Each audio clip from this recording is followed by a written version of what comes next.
Hello everyone, I hope you're doing well.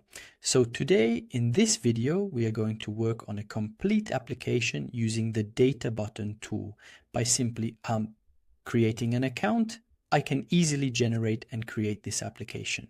So what does the data button system do? It will simply provide me with the different steps that you are seeing here. All these steps are the steps to create the application from A to Z, obviously without writing a single line of code.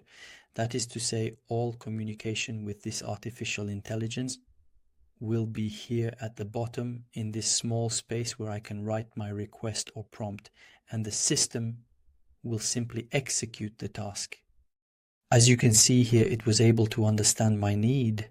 So my need was to create a social network, a dating network. I was inspired by Tinder and I simply wanted to create a dating application.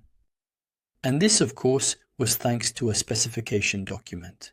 So this specification document is a very detailed one that perfectly explains the prompt.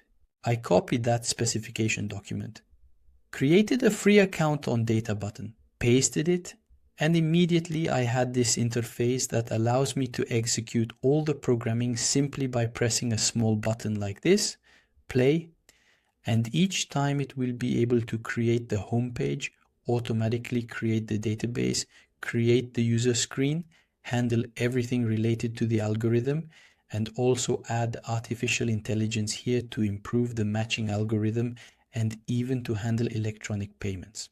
So this whole system is really very well made. You will see that in the settings. I also have the option to extract this code and upload it or host it somewhere. I also have the option to even connect it with a domain name. That is to say, on the immigration side, it's very, very simple. I just need to add my domain name here, click on request. It's one of the requests, and the site or the mobile application or the web application is automatically hosted. So the tool, of course, the creation of K-Charge, was made possible thanks to several prompts. So I created an entire folder that you can find in the course support to copy-paste my prompts and follow my steps exactly. You will find all of this for free in the course support. And if you want to watch my video that shows you how I was able to create all of this from A to Z and fully understand everything about plant engineering and the art of creating plants to successfully start any application, you will find it there, here, up there. So I will put a link to my latest video up there. We can say that this is the first part. This is a part where I will teach you how to create your account. But otherwise, if you already have a specification, you already have the idea, you know exactly what you are going to do, you will simply copy your specification, create a free account here, and start the application creation. So the tool, as expected, is a paid tool, so the free version will allow you to have what we actually call your interface, or the version 0, a prototype version of your entire application, which is very interesting. And there you have the option to simply subscribe, for example, the $20 one, which allows you to go up to 75 credits. That's about 75 prints. So this one can allow you to have a complete first version. There are those, of course, who switch to an expert mode, for example, the 700 one. It also allows you to have an agent with you, and that's really powerful. What does an agent mean? It means that you will actually launch the plants, and you will find here at the bottom on the left side, as you can see here, the chat. So this is a very interesting chat. You will actually find the application support here. You click on message, and every time you have any request, you will click on send a message, and there you write exactly your idea or your blockage, or if you have a problem, and they will assist you, they will handle it to resolve the issues. That's a little bit of what I like about this application. It's what actually makes the difference between this application and other applications like Mabolt, or, well, there are several today on the market. But having support really makes the difference, especially if you have a serious application and you really want to launch a real project, host it and make money from it, or monetize it, or sell it to a client. So starting in an EI, okay, it's good to have the templates, it's good to launch, but having support behind that can help us everywhere, even in development or in the announcement of prompts and in migration. It's true that it's our code, But still, our code requires a minimum level of understanding to sometimes know what the error is, to properly ask the question in the prompt, to correctly request a solution.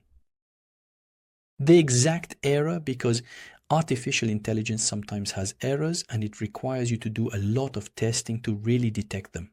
Tests are costly. Be careful. Every run you launch to fix a bug or correct an error has a cost. It's true that it's a minimal cost, but still, when we have many errors and don't know where to start, we will spend a lot of money. So having a partner or someone who will help us solve this is really great. And this is also unlimited, so that's great. Therefore, you don't actually have a limit on the number of launches. Both at the application level, you can launch a lot, and several applications. That's really very, very interesting. So let's go. You can click on the links to use this AI and follow the plan, or directly follow along with me right now in this training, where I will start from this first step. This is the step that actually allows me to create my page or landing page, my sales page, or my first page of the social network that I want to create with you. So before continuing the video on YouTube, I wanted to introduce myself for those who don't know me. I am Dr. Firas. I have a doctorate in artificial intelligence, and today I am a popular instructor on the Udemy platform. On Udemy, I create courses in several categories. There are those in artificial intelligence and others in digital marketing. And today I am proud to be a popular instructor on this platform. You will find that I have more than 50,000 people who have purchased my courses, including 6,784 positive reviews. Most of the courses have the bestseller badge. Today, to thank my subscribers on YouTube, I have gathered all these courses in a single link where you can access all these courses. I will also leave you the link to these courses with a special code for my YouTube community. And if you haven't subscribed yet, I invite you to subscribe to my channel. I publish almost daily free tutorials on YouTube about artificial intelligence and digital marketing. So thank you very much and enjoy the courses. So here it has executed the first task as you saw here. So indeed it marked it as in progress, but of course I can click here to mark it as done and actually complete this task, or I can cancel it to ask it to rework it, or even delete it entirely. I can also of course click on resume to have it finalize the task so it can move on to the next task. Here it gives me a recap, as you can see, with the objectives it will accomplish or the obligation. I can of course click here to see even more details. I can add comments here. I can also of course click on resume if I wanted to actually finalize the task, or if it's good, I can click on mark as done. I can delete it, and if I look, it's important. At the right part, you will see that I can find exactly how it started to develop. Even if it encountered an error and fixed it, I can see it. For example, here, if I look, it says it has this task to do. It started coding, found an error and fixed it. Then it moves on to the next step. So I can even see on my right, there is a preview where I can really see the features as they develop. So here I can really follow its development. If I switch here to the preview level, of course, it is giving me a little preview. I can see it on the phone because I required the application to be user-friendly and responsive, adapted for the phone and mobile tablet and everything. I can obviously see the different files it has created, so that's very important, as I can really see the hierarchy and structure of the different components of my system. So that's what's really powerful about this application, which will, even if I'm not a developer, give me the entire hierarchy. If I ever want to download and install it elsewhere, I can simply continue the work with another company or another code editor. Okay, so now I have everything I need. Let's just try to test it a little to see what this task looks like. So I clicked on deploy, and you'll see that it will give me, as you can see here, a temporary test link so that I can test it. And there I click to see the result a little. It just takes a few seconds for it to set up the online environment and give me a link to test and see the result of my application. And there you go. It has created my test page. It's a page, of course, that I can copy and share with other people. And I'm simply going to click here to go and visit this page. Honestly, what I see is very beautiful personally. For a dating app, how he chose the photos, because brilliantly, the photos for code editors with artificial intelligence, we often have a problem displaying test photos or background photos. So we would have to provide them with the exact links to these photos so they can display them. But here I can already see that he made the top of the page very, very simple, which I like. So there's an absence of a menu, which is what I want, because I want it to be mobile friendly as well, meaning that when I open it on the phone, it should also have this interface.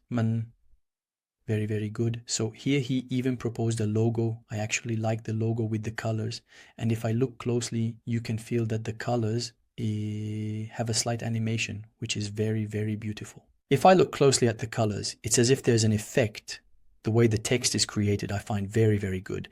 And the buttons too. So when I actually move the mouse over them, they move.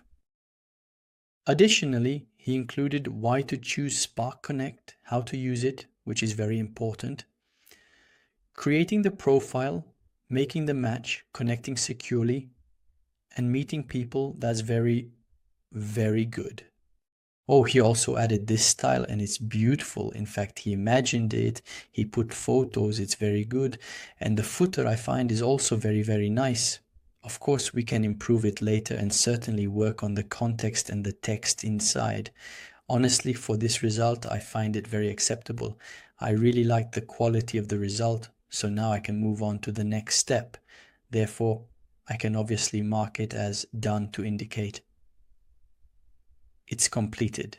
And I can simply ask it to go to the next step to install and configure my database. Because all of this happens with a database, I will need a base to create profiles, to store information, to simply have a dynamic application. So here we are going to click on the resume page. So here it's as if we are going to ask it. You will see here that it will actually finish the work. So continue with the tasks on the internal pages. So here it is setting up the information that it is currently or wants to develop. You will see that it is reading the log. Just to tell you, every time it performs an action, it records it in the log. In the log, we can find error messages where it found information it wants to continue with. So this is a log file.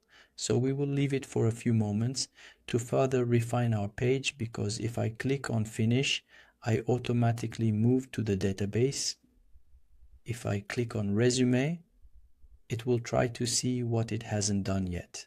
And as you will see, it is adding call to action elements to the page, and it is also adding animation dates. So we will leave it for a few moments to complete 100%, and we will check if the task has been successfully completed and if I am ready to move on to the database or not.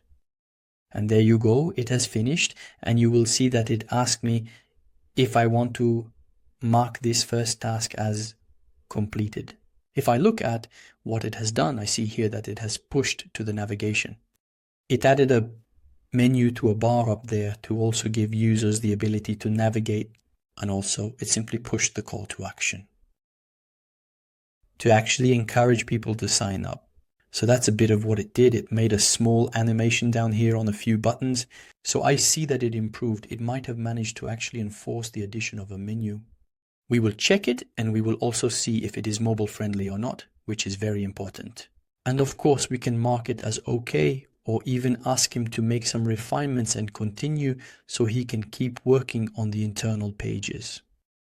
But what I advise you is not to focus too much on the internal pages. You should concentrate much more on the functionalities. So each launch, when we initiate it, obviously it must be really well done, whether it's for a functionality or to fix an error. But generally, working on internal pages involves very simple functionalities. We leave them for the end or for improvement. So if I click on deploy, be careful, not to open the site directly here. You need to click on deploy the application so that it can take into account all the updates made here. Once that's done, when you click on deployment, as I did, then you click on open the page. So when I look here, I see that up there, look, it has added a menu here. So where I can, there you go, log in, create an account here. So it has added, so if I click there, look, there you go. It has added a little bit. It's like one page, so it has worked. And we can see, yes, I like it. And I think, so on the animation side, that's it actually. There you go. It has done something that blinks here, indicating that it's an animation. Very well, so maybe I can actually ask it to make some refinements. For example, I can take a screenshot of this area here, because I see that having the logo twice might not be pleasant to look at, but I can simply tell it to pay attention.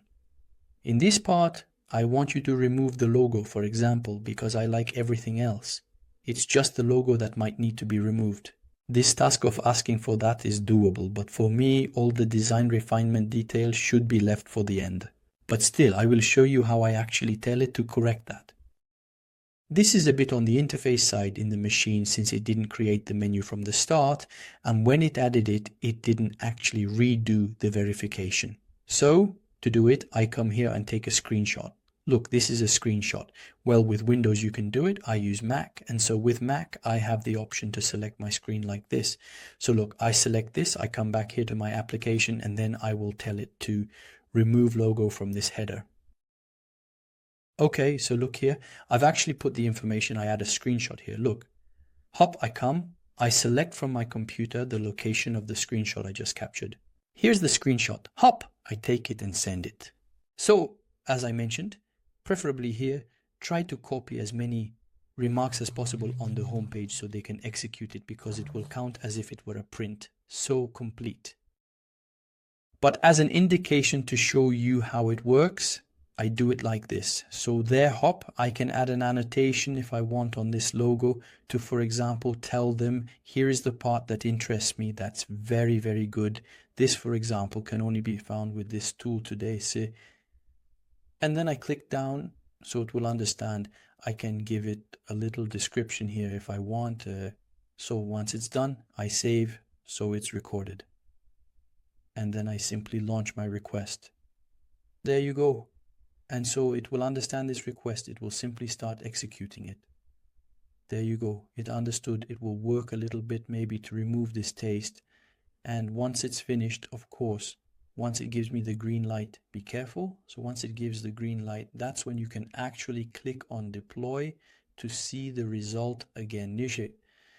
If you don't want to click on deploy every time, well, I prefer to click on deploy to better look at the browser directly and see perfectly how it goes. There are those who simply want to click here on preview, and in preview you can actually see your application. In preview you have the option to put it in this mode, actually in mobile mode. This is very, very interesting. So to see exactly that, the application is responsive, it is adapted to mobile, it can really be well handled on mobile. Look at how the menu actually, for example here, if I click on the menu, if it doesn't appear, it's not a big deal. Really try to make sure it works in the browser, because you give it a little time to set up. If it doesn't work in the browser, at that point you can report it. You can of course wait here. You can test the link, copy the link to your phone to be sure, and see a little bit how it works on the phone. All of this is actually very important. It will allow you to make good design decisions. But don't focus too much on the design, move more towards the functionalities. I wanted to make a short video, a little break on design to tell you to be careful. There is the possibility to do the design, but here is the right way to do it. Printicons, small messages. Try to group as many printicons as possible, because if we can simply put several printicons together, gather all the design remarks at once and launch them, it will execute them in a single way. So here I click here and there you go. So it has removed it. That's what I was asking for. You can right click, go to inspect. Here you will find that there is actually the possibility to select either mobile or PC. Okay. And that's actually to see a little bit how it works on mobile. I can test the menu to see if it doesn't work. Look, for example, if in the mobile version the menu doesn't work, then I can simply report it saying, attention, on mobile I can't open it, so we'll set it up like this to be sure. For example, if it doesn't work, I can simply take a screenshot and send it back for them to fix it. So the same thing, I come here, I just take a screenshot of this interface. Then I will simply place a plan here and I will tell them to actually fix the menu, because it is not visible on mobile. I will just take a screenshot, there we go. I can actually send the screenshot here if I want to directly drag and drop it. Otherwise, I can click and select the screenshot. As we mentioned, there is the possibility to annotate to say watch out. I can do this. This is the screenshot. You also have the option, for example, if you take a screenshot of the echo entire page, you can click here on crop to just select the area where there is the error, where there is the display issue. It's much better and it will actually facilitate interface to interface. You can even write text here, as you can also write information here. So now I will save and I launch. So now I have done the annotation and now I simply click on send. You will see that now it will understand the issue. It will simply try to fix it. There you go. So now it started. So I will give it a few moments. There you go. So it can fix it. And I think it will be very, very quick. So there you go. Now it is reading the code. So there you go. You just had to be patient.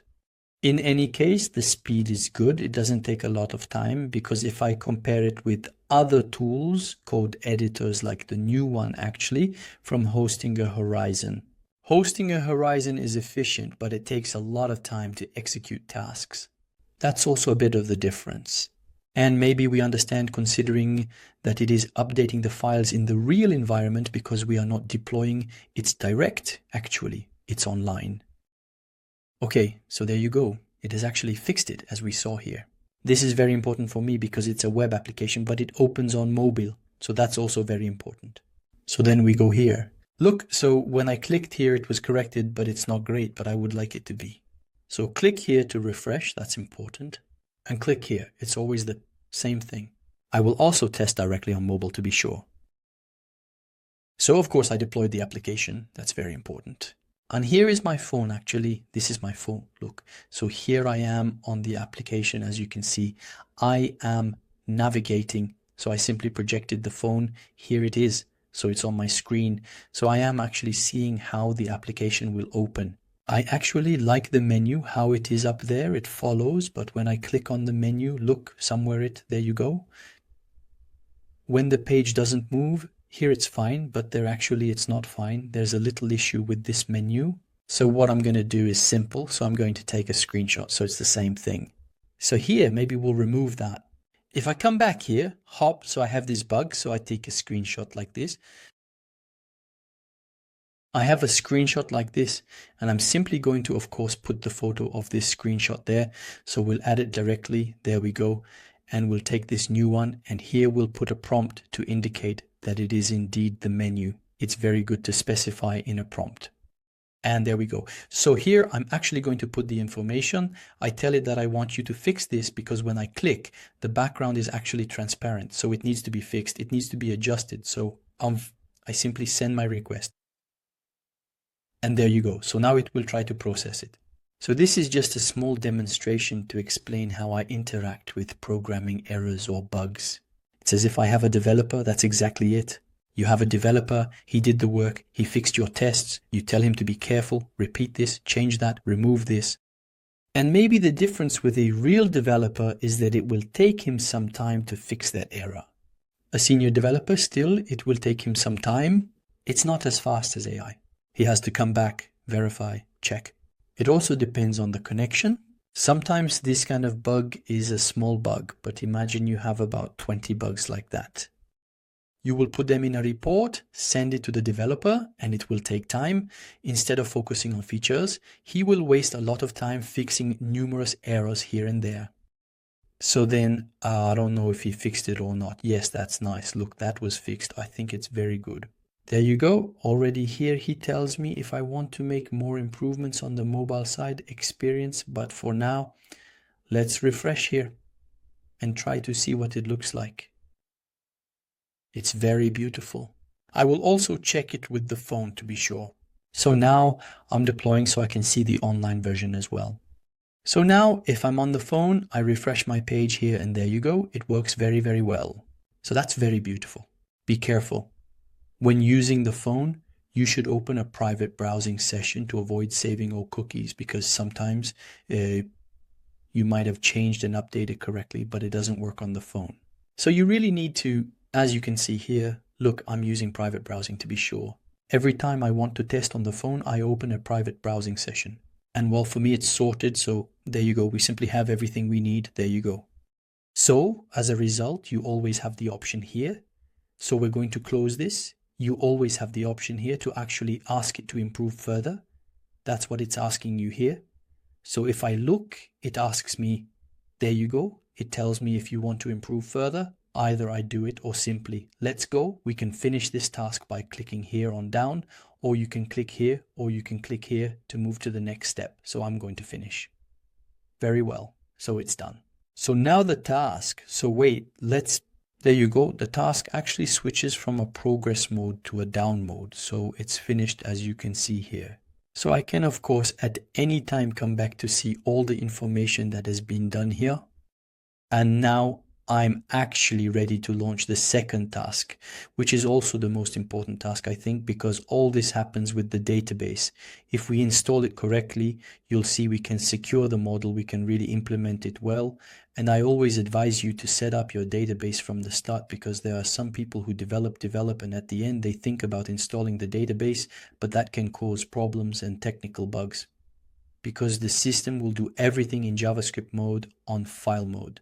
And that's not good, because later when it comes to the database structure must be done from the start so that all the programming that follows will be of good quality. So now it's simple. We're going to launch this task. It's the task of installing and configuring the database, which is of course a very important task. Very well. So now I'm at the stage where I'm going to start the installation, asking it to install the database. But before launching this step, it's very important that I provide the configuration.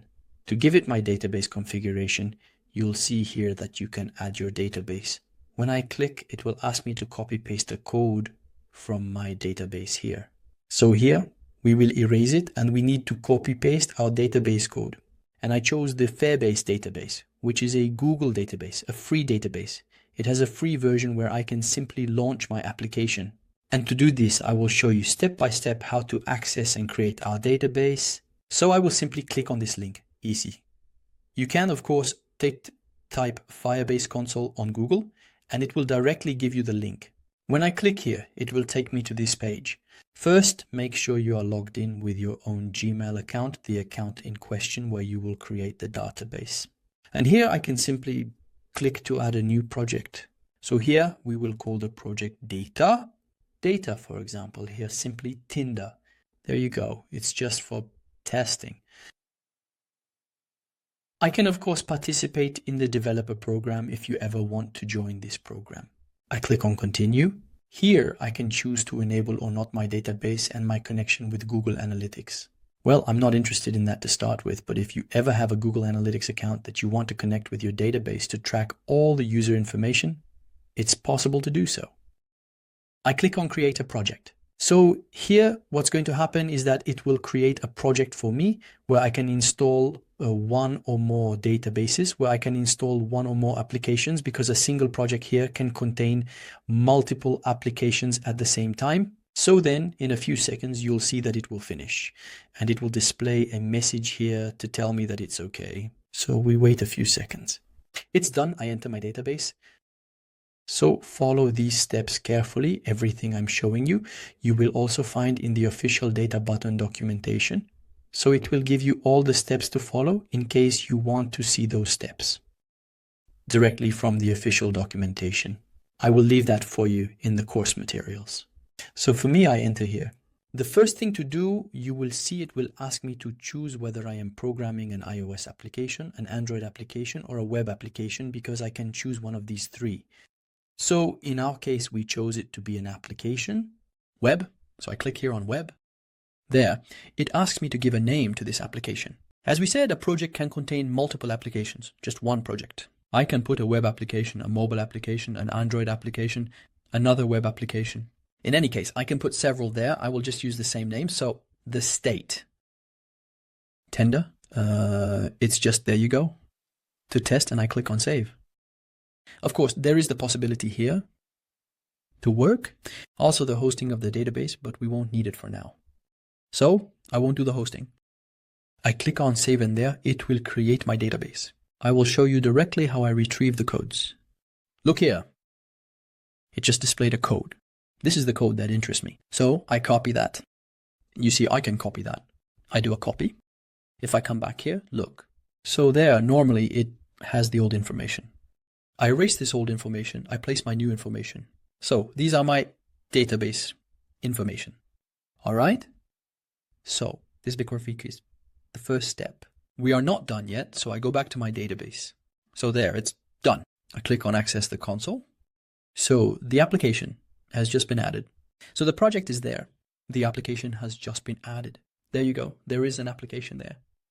Now, it's very important to actually activate the authentication modes. What does that mean? The authentication modes, remember in our web application, people will log in with a username and password. The username and password will be stored in the database. But you know that today, in many applications, we can choose several login methods. For example, we can log in with our Google, Gmail, we can log in with Facebook, with Outlook, with Microsoft. There are several types, even with LinkedIn. And so, as a result, we will select which providers are authorized to install or connect to our application. That's why we will click here on Create. You will actually find authentication. That's the identification. So here, I click here. And here, in fact, we will define the authentication. It's simple. So here, I will click on Start. Here we go. And I actually have a choice of several providers. I can simply access with the Guigned mode pass. I like that, so I'll take that. I activate it here. It asks me if I want to send an email to confirm their password. Well, I don't want that. I just want him to enter the login password. I confirm. And you'll see that it's done, active. I can add other providers. Look, I can add phone connection. The person enters their number, receives a code, and then enters the code on the site. They can connect with Gmail, Facebook, GitHub, Yahoo, Twitter, Apple, Microsoft. In any case, these are the providers. The ones that are the most well known to me, I will actually select this one, the Google one. So as soon as I click, I activate here, and it's done. In fact, all I have to do, of course, is to select my address here. Missing email, here's the missing email address. You simply had to select it here, and once I select it, I will click on Save so that it is recorded and becomes active. And there you go. So we have now successfully activated the email address and Google. So these two parts, in fact, are active. Of course, as we said, we can add more providers. You have this button to do so. If I go back to my database, you will see that we have completed this step, which is an important step of activating authentication. Here, it tells me, be careful. You need to add the domain to give domain authorization, meaning telling the database, be careful. If there is ever a connection coming from these two sites, internet there, you will leave them. Be careful. When you finish the work 100% and you put your own domain name, at that moment, you will also add your domain name to the authorized domains. And to do it is very simple. First, I copy this. Okay, first. And I click on Authorize Domain. And there it will take me to this settings interface. And what interests me, in fact, is simply this part that authorizes the domain. Authorized. So it's actually this one that interests me. So I click here. You will see there. I click on Add, and voila, I add the first domain name. I click Add. I come back here. There you go. I copy the second one. I come back here and voila, I add. And there you go. So now any connection coming from these two domain names, there. The system will allow them, because if you don't do this, your application won't work. If someone tries to register, we will tell them that we can't verify your data on our database, so that's it.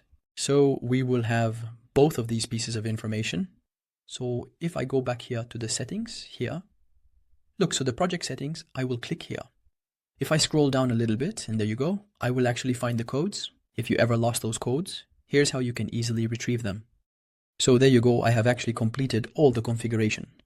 So, therefore, there is the possibility, so look here, it tells you, you can enable Firebase, Firestore, database. So Firestore database, I'll explain what it's used for.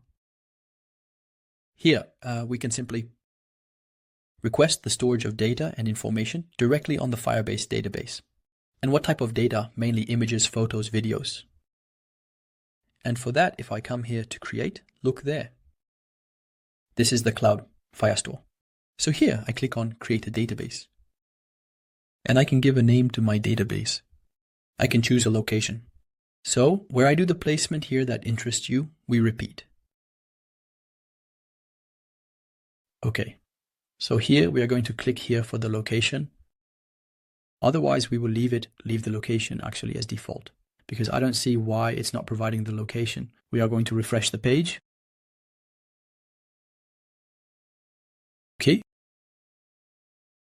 Here in the location, I can choose, for example, at the level of Europe or the United States, the location actually of the file store of my database. I click on next. So here it asks me, do you want the database to be in production mode or in test mode? Well, generally, when we develop, we do it in test mode. In test mode, it means that every 30 days, the data will be lost, will be erased. If your application is always going to be in test mode, that's completely normal because you haven't finished the programming and development. And to avoid having an overloaded database. And when your database is finalized and the site is in production, you switch. For you, switch to production mode. So after all, you are free to choose between production points or test mode. So that's a choice. All right, I click on create. So now it's simply creating for me my database. So we have completed all the steps and configurations to set up our project. And there you have it, the database as well. It is created. Another thing we can add, and this is paid. In fact, it's not free, it's simply storage. Storage is like a Google Drive, so it's a storage space, of course. Here you need to choose a plan, for example, but it's optional if you really want to store all the information there. So there's this plan. Before it was free, they gave you 1 GB for free, but now it's paid. This plan is one where you will be charged based on the amount of storage you use. That means if you actually simply use a lot of gigabytes of storage, of course, you will be charged. It's not too expensive, so roughly we can even see the pricing because there are several plans. And then there's the account names. This one is no cost. So here it's a package that you pay for only once, and it gives you, well, a storage space. In fact, there you go with a certain traffic. There you go. It talks about 1 GB in total. Okay, but this one is actually based on how much you consume. So there you go, appreciate a choice. This is optional. So even at the cloud level, you move to 5 GB in cloud storage. There you go. But after that, it's very, very good if you really want to. For example, for people who add photos and videos, if it's large quantities, of course, you need to work on storage space to ensure that it's really very, very well done. So for me, it's simple. If I want to activate a storage mode, I select one of my billing accounts to proceed. I set a billing budget, which means every time I consume, for example, $25, there you go, it will bill me, so I can do that. I click on skip this step, but I remind you that this is actually an optional step. You are not required to take a storage space right from the start, and so there you go. So I have my storage space, and I can click on associate a billing account to make it active. And there I create a storage space for this project. There you go. Oop. So it's done. I clicked OK. So now I have my storage account as we mentioned. It's optional, but today to start you can begin storing. In your database, it's not highly recommended if your project is large, of course, otherwise the database will become very, very heavy. But at the beginning, you can certainly start with the database to store information and then move on to a storage mode that is advanced and sophisticated. So here's the configuration. It is done. I have everything I need here, all right? And all that's left to do is simply hit and click on Install Firebase so that your database is installed and set up on your system. I click here and it will do everything necessary between the login, the taste, the configuration. It will even restart the database to ensure that the database is working and the connection was properly made. It's a very interesting system. Really, they are well configured. From the start, we requested Firebase, but if you requested Supabase or another database, you will find here the name of the database you selected. So, of course, there is the possibility to actually make the connection and test the connection. And there you go. It just finished at 100%. So my database today connected to Firebase, the system, and the facts. So the second step has just been completed with success. There you go. I can also actually click to test the connection to Firebase. So here it is currently testing the database because I actually asked it to test it. And you will see it checks to give me a result. It tells me everything is fine, good news. So the database is indeed connected. We have connected and perfectly installed it. So I have everything I need, thus completing the database creation step. This table here is done correctly. So at this point, I can actually ask it to start creating the tables. So the first step we did was to install the database. Now, it will create everything related to tables. It will create everything related to the authentication model. So at this point, we need to move to this second step to ask it to start creating the tables, the login systems, the user, and the necessary interfaces for my database to work with my web application. All right, let's go. I'm going to start the installation of my database. So here I'm launching this task. You'll see when I click here, it's simply an installation and configuration of the database, so that the user can actually register with their login and password on our application. And of course, it will take into account everything related to social media connections like Facebook and LinkedIn. Well, for us, we've installed and actually activated the connection with Gmail, so we'll let it run. So here, there you go, we can see. There you go, he has actually started coding, programming, and making the necessary connections. I think he will need a few moments. There you go, we'll let it run, and then we'll try to test the result. So there you go. He has actually finished the work. He asked me if I want to complete the task or not. Of course, before completing it, it needs to be tested. Or I can ask him to continue actually to improve, to make the connection. But above all, I can actually look at the different steps. So look here, he followed 4 steps to connect and make contact. So what I'm going to do first is check my database. So here, if I use this page, you will see that at the user level, I have no users. So I will test if it's really the database function, if I can connect and add the database and add a new user. So I click on deploy here. I did it. Then you click on view the link. Here, I click to view the link. Normally, if I click here on login, it should give me the interface where I can log in. Indeed, I see that it just added it. However, I see that it added Facebook. So now I will actually ask it to remove this Facebook option, and I see that it gave me, in fact, the possibility to add with an email. So what I will do is click here to connect with my Google and see if it works or not.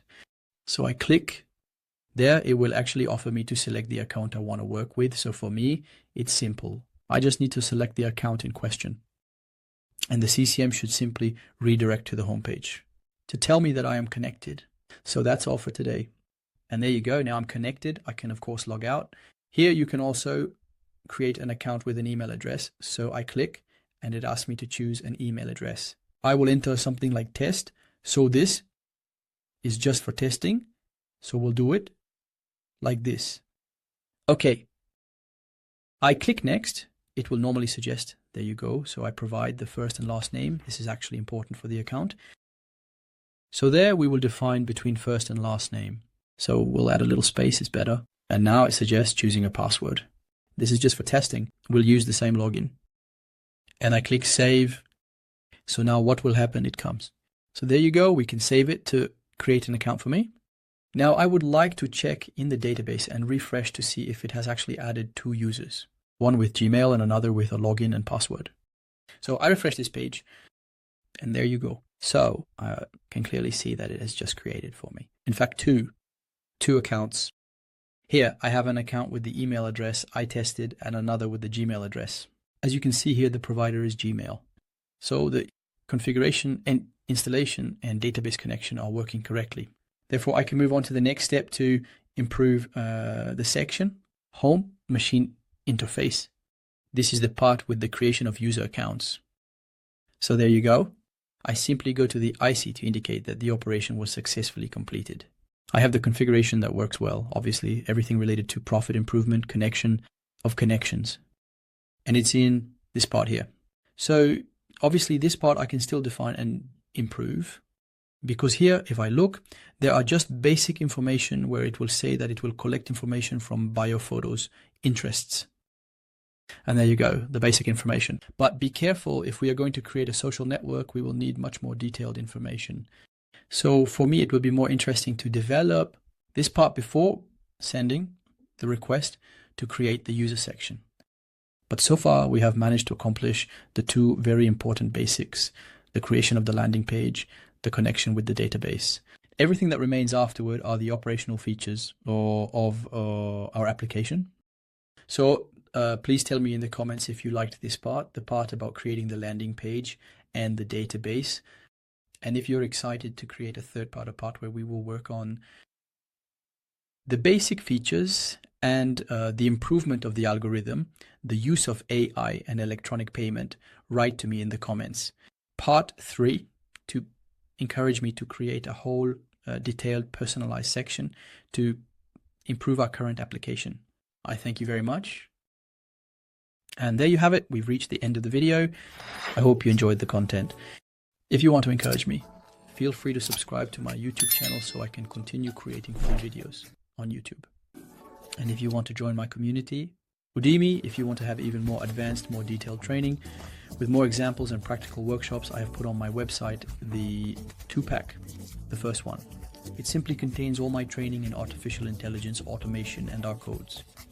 And the second one is a pack, complete and contains approximately 1,000 hours of training. Do you even find digital marketing in there? Don't forget to simply use the code that I write, especially for my community. On YouTube, it's a code that is there, and 20, that one.